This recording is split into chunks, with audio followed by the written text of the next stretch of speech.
PCB has to adopt some sort of objective analysis. If you hiring the same person who fell out with 2 or 3 people in past, it's going to be really difficult. I would suggest Pakistan groundsmen should make a supporting wicket rather than a spin wicket. Pakistan cricket at its best. 1 minute down, next minute up.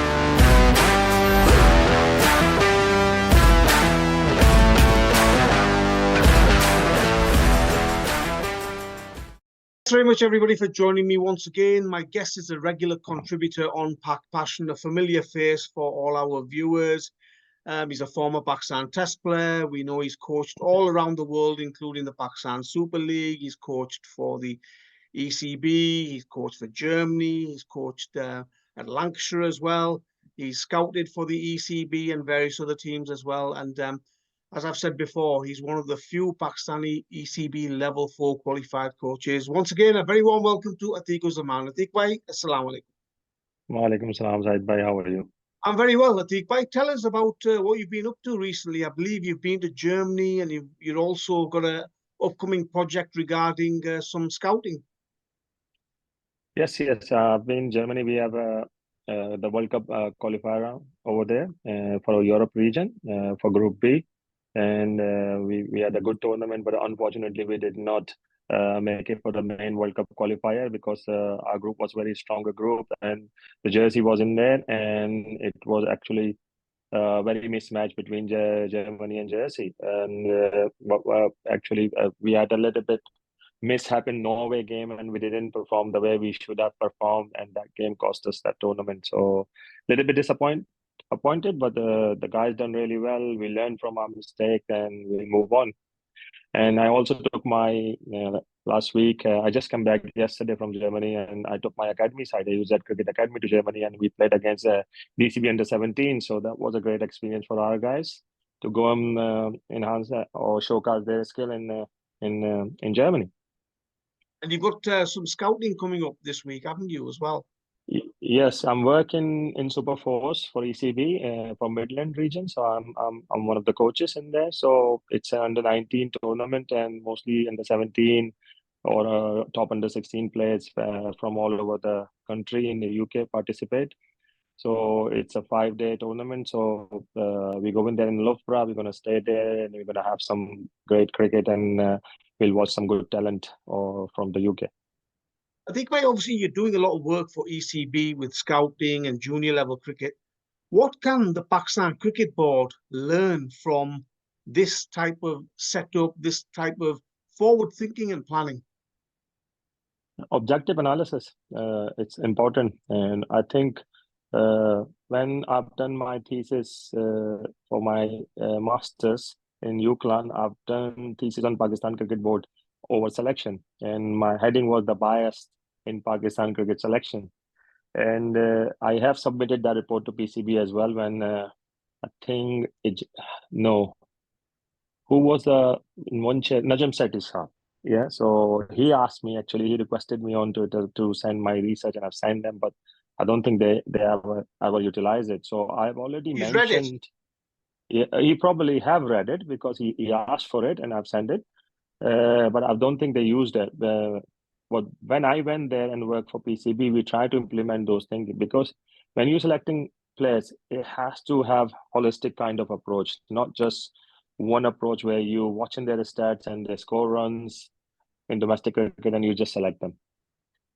It has to have a holistic approach. You got to see their mental skill measurements. You have to see their fielding measurements. You also have to do some physical measurements and other stuff.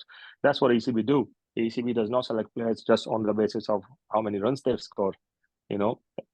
Yeah, scoring runs is a good thing, but they also see what condition they run. That's why the scouting network is very huge, because they watch the games live and they see the condition they've scored. They see the opponent they score against. They see their performance was match-winning performances or significant contribution in a game or not, or just for themselves. So that's the problem in Pakistan cricket. In domestic cricket is not a very strongest cricket, and there are a lot of average players who can still go there and score 1,000 runs in domestic cricket. So PCB has to adopt some sort of objective analysis. They should have a scouting system where scouts can go and watch the games not just their batting skill, the conditions of the pitch they scored the runs from, opponents, and also physically how good they were, and especially what did they do in fielding on those games as well. Are they a good fielder? Are they athletic? Can they do running between the wicket whole day at the same intensity or not? So there are a lot of things there, Sajid bhai, ECB can adopt, but unfortunately, every selector comes and they have got same sort of criteria. They watch the domestic cricket, take the domestic performer, and that's it. And I think it's very easy. I don't think they need to have a selection committee if you want to pick the basis of the performances. So you go and pick the top 5 batsmen, top 10 batsmen, or top 10 bowler of the domestic cricket and put them into the camp. But it's really worrying. I think we need to move on a little bit. We need to go and adopt the modern way of identifying the players, and also not just identify them but develop them as well. Speaking of PCB, Waqar Younis has been appointed as what I would call as an advisory role to the chairman. Obviously, the chairman's not a cricketer himself, doesn't know too much about cricket, with all due respect. Do you think that's a good decision to have that advisory role? And is Waqar Younis the right man for that? It's very hard for me to comment regarding this. I really respect Waqar Younis as a legend of Pakistan cricket, but Sajid bhai, it's not a rocket science. And if I had 2 or 3 chances in different positions, and if I could not have delivered, you got to understand that the caliber and mentality of that person. You also got to have a feedback. There is no players feedback policy in Pakistan. If if you're hiring a coach, and if you hiring the same person who fell out with 2 or 3 people in past, it's going to be really difficult, because in order to involve with the players, or group of the players, you got to have an interpersonal relationship with those players. And if you fell out with 1 or 2 players, and then it's going to be really, really tricky. I hope Waqar does a different job this time. Advisory role is good, I would say that, because chairman needed guidance, because he wasn't making those decisions right. He was doing different things what other chairman done. If you want to do completely different things, you got to do a different philosophy or different mentality. Otherwise, you're going to get what you already got it. So there is no point doing the same thing all the time and expecting different results. So this is a new thing they've done, and hopefully I won't see the mates coming around into the big jobs. I would like to see the fair selection policy, the fair selection of the coaches, bring those coaches who will deliver a good job for Pakistan, not the mates. And it's been happening for years and years and years. But who's suffering? Pakistan cricket suffering massively. So this is the time, whoever comes in there, just trying to be honest with their role, trying to bring the top quality people on the top places, and hopefully we've got enough talent to utilize it, and Pakistan will become one of the same force that they used to be a couple of years ago. Pakistan domestic cricket calendar is very packed. It's a lot of cricket these days, Atiq bhai. And now they're bringing these Champions Cup tournaments, they're calling them, where all the international players will have to play, the domestic players will have to play. Are we looking at too much cricket? Are we looking at quantity rather than quality with this introduction?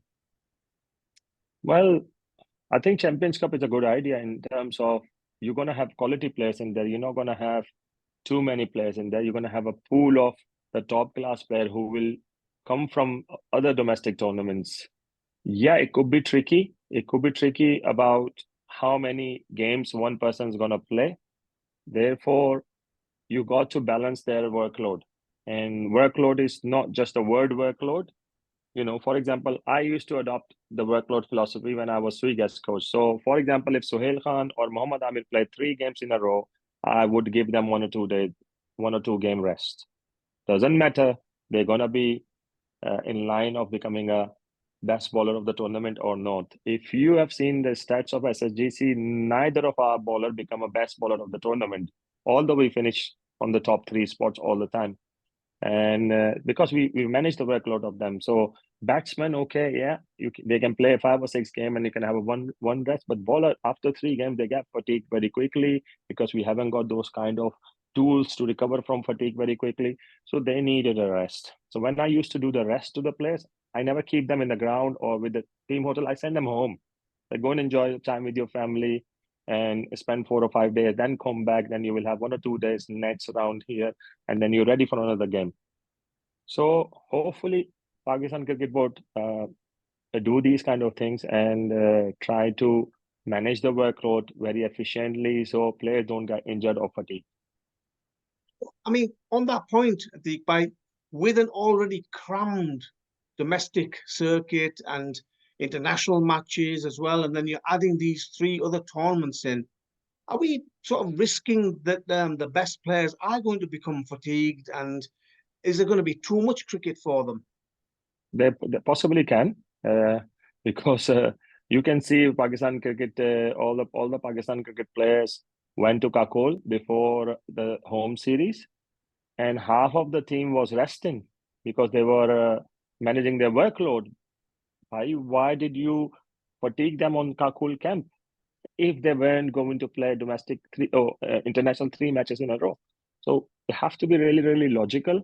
And the problem is when you in domestic cricket, I'm telling you, Pakistan national players' motivations are very low. Half of the team doesn't really go and want to play domestic cricket unless there are heavily money involved in those matches. Because when I was at Surigas, I struggled a lot with those players who were regular in Pakistan team. When they used to come back home, they used to make an excuse that they are fatigued, they don't want to play first class match, and blah blah blah blah blah. So you got to have some sort of rule and some sort of code of conduct for the players. And doesn't matter if it's 4 lakhs or 5 lakhs or 10 lakhs match fees, and if you're going to miss out the workload, they should be getting paid whole match fees. So money should not be a motivation to play, or money should not be a motivation not to rest.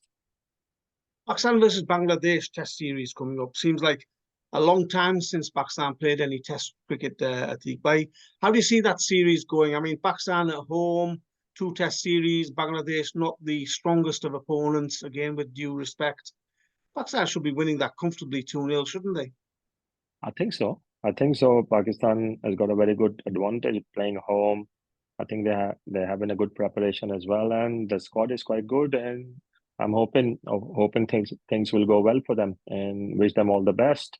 And I think there is no comparison, but the only thing concerning, I would suggest Pakistan groundsmen should make a supporting wicket rather than a spin wicket, because if you make a spin wicket against Bangladesh, it could be tricky against you as well. So make a supporting pitch where you can score runs and the fast bowler can do well. And I think Pakistan should rely on their fast bowlers. Well, it's on interesting. Yeah, interesting you should mention that, because Pakistan have not picked any spinners now. They've told Abrar Ahmed to go and play for the Shaheens. So it's going to be a 4-pace bowling attack for Pakistan in the first Test match, which is interesting, isn't it? Because it's been a long time since Pakistan did that. Yeah, I think it's a promising thing. But the last thing you want is the same repeat process of Pakistan versus England in Rawalpindi, where England scored 400 or 500 runs in one day. And and it was absolutely ridiculous. So you got to have some sort of pitch where fast bowler pitch which helps the fast bowlers, and you should trust. If you don't get 20 wickets, you're not going to win the game. So might as well make a pitch for the seam. There should be something in there. And because you're going to play with Kokapura ball in home condition, it's going to be difficult if you make a very betting pitch. So wish them all the best, and I hope the pacer will do well for Pakistan. And finally, Atiq, in terms of selection, one of the players who I think divides Pakistani cricket fans is Imam-ul-Haq. Many feel that a lot of his runs have been scored in easier conditions against the weaker opponents. Obviously, he's been dropped for the home series against Bangladesh. How do you feel about Imam-ul-Haq's career, and is it right to drop him at this stage of his career? I actually like the player, to be honest. I really like Imam, and I think technically very good player. He's got a little bit limitation when the ball comes in, when the right arm bowler ball over the wicket and brings it in, and he's got a little bit of limitation because his front leg goes a little bit cross. But I think he's a very stylish player, and I think he's got all sort of attribute to be a good Test player. And he plays well on the back foot. He plays well on the front foot. He's a very good fielder, and I think it's a little bit unlucky he's been dropped. And but the other players are good. I wish Hurraira all the best. I hope he plays the Test match, And because I remember that when I was at PCB, when I took the role at PCB, they made me a selector for under-19 for Punjab region. And I done an open trial, and Hurraira came on those trial as well, and he got selected, and he became a captain of that team as well. So I liked him since then, and I always knew that he got leadership, skills. Like he's like right-handed Salman, but and in terms of the wiseness and in terms of the leadership skills, what you got when he speaks, he talks like a leader. So I think he's got a great future in Pakistan, and you have seen that in domestic cricket, he's got a couple of double hundred, one triple hundred, and he's got all big hundreds there. So I wish him all the best, and hopefully Abdullah Shafiq plays as well, and then Pakistan will still have a very strong opening pair and the middle order after that. Iqbal, always a pleasure speaking with you. Thank you very much for your time, and I'm sure we'll be speaking shortly after the Bangladesh series against Pakistan to review that series. Really appreciate your time. Thank you very much. Thanks. Thank you. Bye.